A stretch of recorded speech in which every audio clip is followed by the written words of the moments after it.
Hello everyone, welcome back to my YouTube channel Komal's page. आपका बहुत बहुत स्वागत है। जैसा कि हम लोग वीडियो के लिए हिंदी की सीरीज़ पढ़ रहे हैं, तो उसी सीरीज़ को आगे बढ़ाते हुए आज मेरा टॉपिक है व्यंजन। ये वर्णमाला से ये टॉपिक है हमारा व्यंजन। तो देखिए, हम व्यंजन पढ़ेंगे और व्यंजन में हम सिर्फ आज पढ़ेंगे सघोष अघोष व्यंजन क्या होते हैं, उनके बारे में कुछ इम्पॉर्टेंट चीज़ें। एक अलग से मैंने सोचा कि इस पे वीडियो बनाते हैं क्योंकि ये बहुत कंफ्यूजिंग टॉपिक है। तो पूरा वर्णमाला के साथ इसको पढ़ना, ऐसे अगर आप अलग अलग करके पढ़ेंगे तो आपको ज़रूर लर्न होगा। तो आइए देखते हैं व्यंजन क्या होते हैं। व्यंजन वे वर्ण जो किसकी सहायता से बोले जाते हैं, स्वर की सहायता से बोले जाते हैं। स्वर की सहायता से बोले जाने वाले वर्ण क्या कहलाते हैं? कहलाते हैं व्यंजन। जैसा कि सबको पता है कि वर्णमाला को दो भागों में डिवाइड किया गया है, उसमें होते हैं स्वर और व्यंजन। स्वरों की संख्या होती है 11 यानी 11 और व्यंजन की संख्या होती है 33। तो स्वर वे होते हैं जो बिना किसी की सहायता से बोले जाने वाले वर्णों को हम स्वर कहते हैं, और जो स्वर की सहायता से बोले जाते हैं उन्हें हम व्यंजन कहते हैं। सपोज दैट हमें का बोलना है तो हम ऐसे लिखेंगे का प्लस आ, इसमें स्वर छुपा हुआ है। तो जितने भी हमारे व्यंजन हैं ये सभी स्वर की सहायता से बोले जाते हैं। और व्यंजन की संख्या 33 है। किसी भी एग्ज़ाम में आता है, किसी भी आयोग की परीक्षा है तो सिर्फ कुल व्यंजन की संख्या होगी 33 और स्वरों की संख्या होगी 11 और कुल वर्णों की संख्या होती है 52 यानी 52। उस पर हम एक अलग सा वीडियो बनाएंगे। अभी पढ़ते हैं सघोष व्यंजन और अघोष व्यंजन क्या होता है। देखिए, सघोष को घोष भी कहते हैं, सघोष को घोष व्यंजन भी कहा जाता है। और अघोष व्यंजन सघोष और अघोष, तो जिन व्यंजनों को बोलते समय स्वर तंत्रिकाओं में गुंजन हो, उनमें गूंज उत्पन्न हो, उन्हें हम क्या कहते हैं? सघोष व्यंजन कहते हैं। और जिन वर्णों को बोलने में कंपन व गूंज नहीं महसूस होता है, स्वर तंत्रिकाओं में कंपन नहीं होता है, ऐसे वर्णों को हम क्या कहते हैं? अघोष व्यंजन कहते हैं। तो अब हम देखते हैं कि सघोष व्यंजन कौन कौन से होते हैं। तो हमारे वर्गों के तीसरे, चौथे और पांचवें व्यंजन क्या होते हैं? ये होते हैं हमारे सघोष व्यंजन। और या रा लावा हा, या रा लावा हमारे अंतस्थ व्यंजन है और हा हमारा एक ऊष्म व्यंजन है। तो हमारे प्रत्येक वर्ग के का वर्ग, चा वर्ग, पा वर्ग, ता वर्ग, इनके तीसरे, चौथे, पांचवें व्यंजन हमारे क्या होंगे? सघोष व्यंजन होंगे। और हमारे जो अघोष व्यंजन होंगे वो वर्गों के पहले और दूसरे व्यंजन को हम क्या कहेंगे? अघोष कहेंगे। और विसर्ग को, तो आप सोच रहे होंगे कि अभी वर्ग कैसे बोलते हैं, वर्ग किसे कहते हैं। तो देखिए, हमारी वर्णमाला में जो पहला अक्षर होता है, पहली लाइन का पहला अक्षर होता है, वही पूरी लाइन को डिनोट करता है। तो उस पहले अक्षर को, जैसे हमारा पहला होता है का, खा, गा, घा, अंगा, तो पहली लाइन का पहला अक्षर का वर्ग, फिर पहली जो पहला वर्ण होता है उसे क्या कहते हैं? वर्ग बोलते हैं। का वर्ग में पांचों अक्षर आएंगे, का, खा, गा, घा, अंगा, फिर चा वर्ग। तो इसी तरह वर्गों के जो तीसरे, चौथे और पांचवें व्यंजन होंगे वो कौन से होंगे? हमारे सघोष होंगे। और यारा लावा हा हमारा सघोष व्यंजन होगा।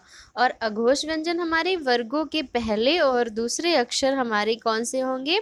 अघोष। और विसर्ग भी हमारा, यानी विसर्ग किसे कहते हैं? आहा को विसर्ग कहते हैं, ये भी हमारा अघोष होगा। और हमारे सारे स्वर होंगे सघोष। तो इस पे मैंने एक डायग्राम बनाया है, आइए उसको देख लेते हैं।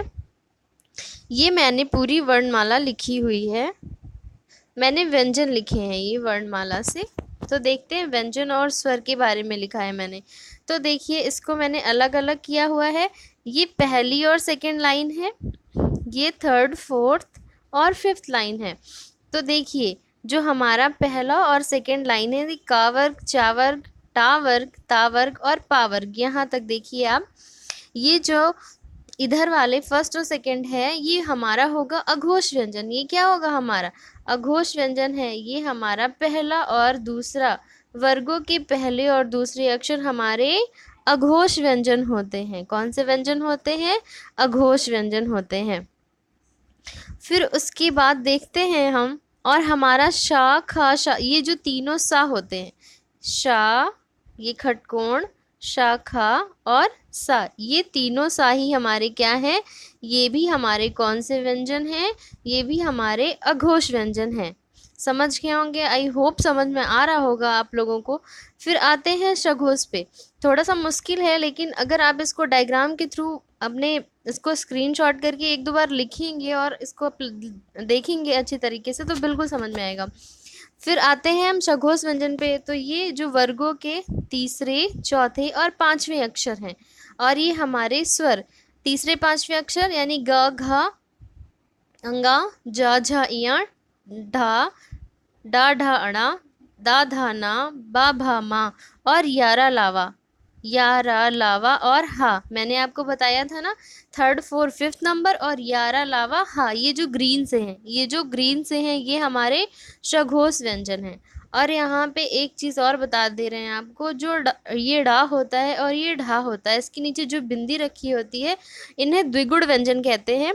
इन्हें द्विगुण व्यंजन कहते हैं। ये भी हमारे सघोष व्यंजन में आते हैं। जैसे हम लिखते हैं पढ़ना, दौड़ना, तो इनमें इनका यूज़ होता है।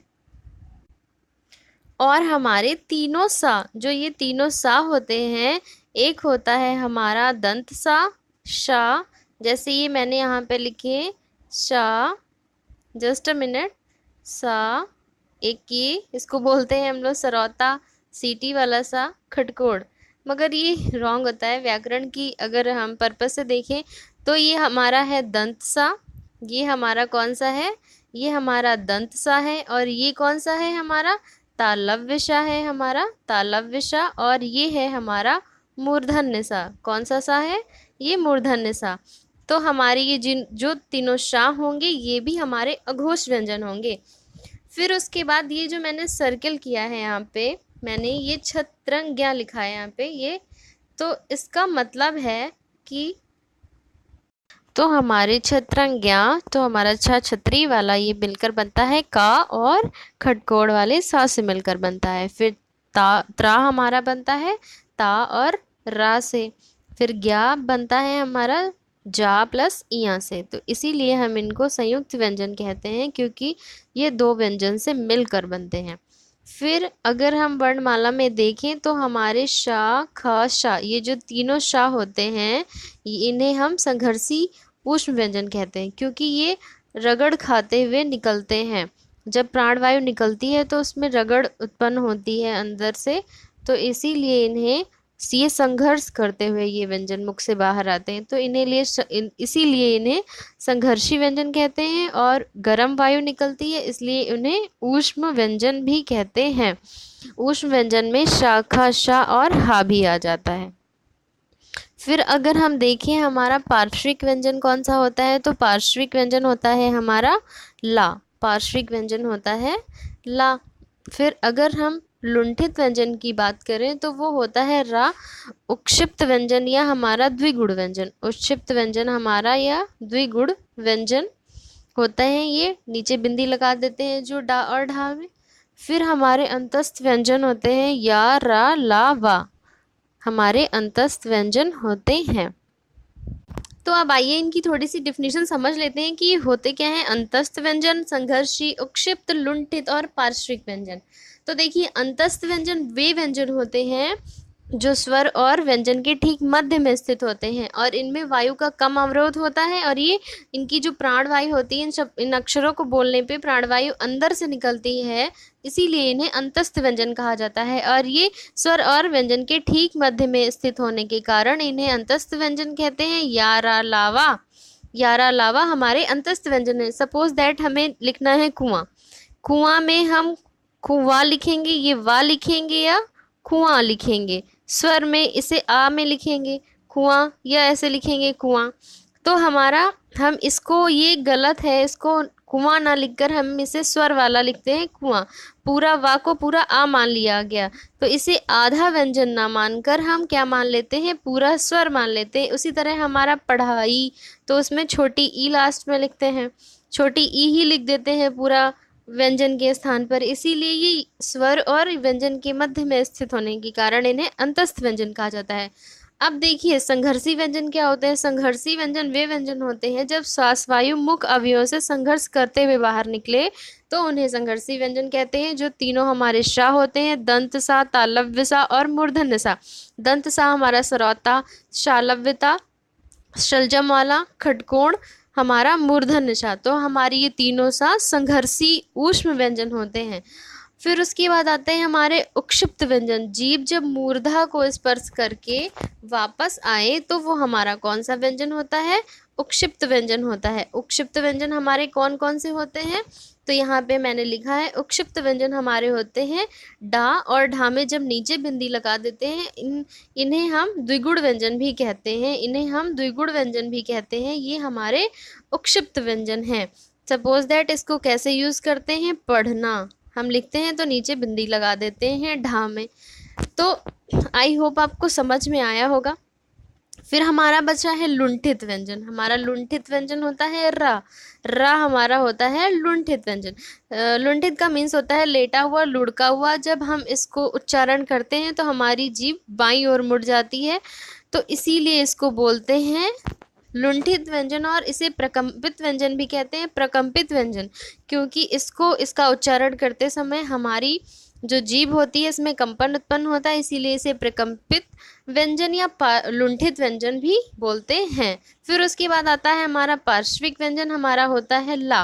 पार्श्विक व्यंजन होता है ला क्योंकि जब हम ला बोलते हैं तो हमारी टंग मुड़ जाती है थोड़ा सा, और जो उसमें वायु होती है वो दोनों किनारों से निकलती है, तो दोनों पार्श्वों से निकलती है, इसीलिए इसे पार्श्विक व्यंजन बोलते हैं।